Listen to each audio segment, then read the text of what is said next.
look, on a personal note, you became CEO somewhere around beginning of this year.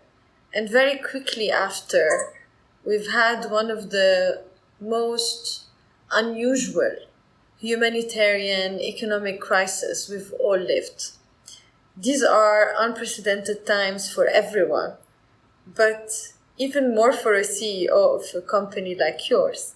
So how did COVID-19 shape your role as a CEO, and what is it teaching you on a day-to-day life? Three things I would say about this.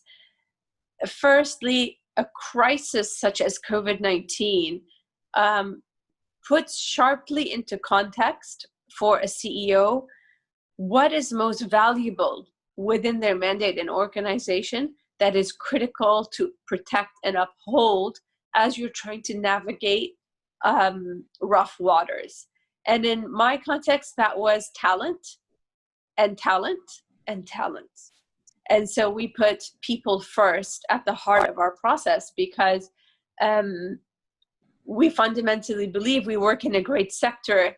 And though it may be tough to navigate the short term, over the long term, our services will only be required in more complex contexts and to a greater degree. And so for me, it was just about how to hold that talent together and focus really on what matters most, what is most valuable within the organization, which is having the right people to solve those problems that I know my clients would face and to face to a greater degree as the next 6 to 12 months unfold.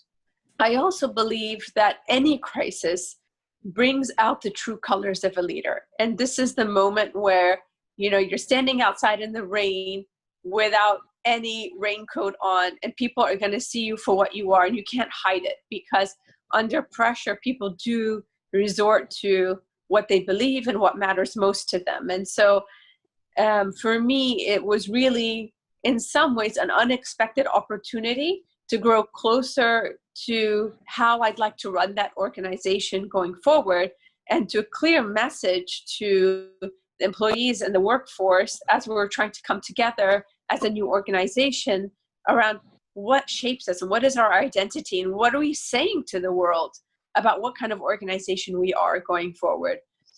I think in that regard, in a crisis, the culture around what makes this organization tick is very much cascaded by the leader. And so that's where, for me, it was an opportunity to drive adoption of new norms from a culture perspective that perhaps otherwise would be a 12 to 18 month journey. Ultimately, I think any crisis should never be wasted and should be taken as an opportunity to take action on the decisions that you always knew you had to take care of, but maybe you were leaving to tomorrow in favor of some urgent client ask or some urgent refresh of a particular product roadmap or strategy. So that's how I'm thinking about the crisis. Make it count.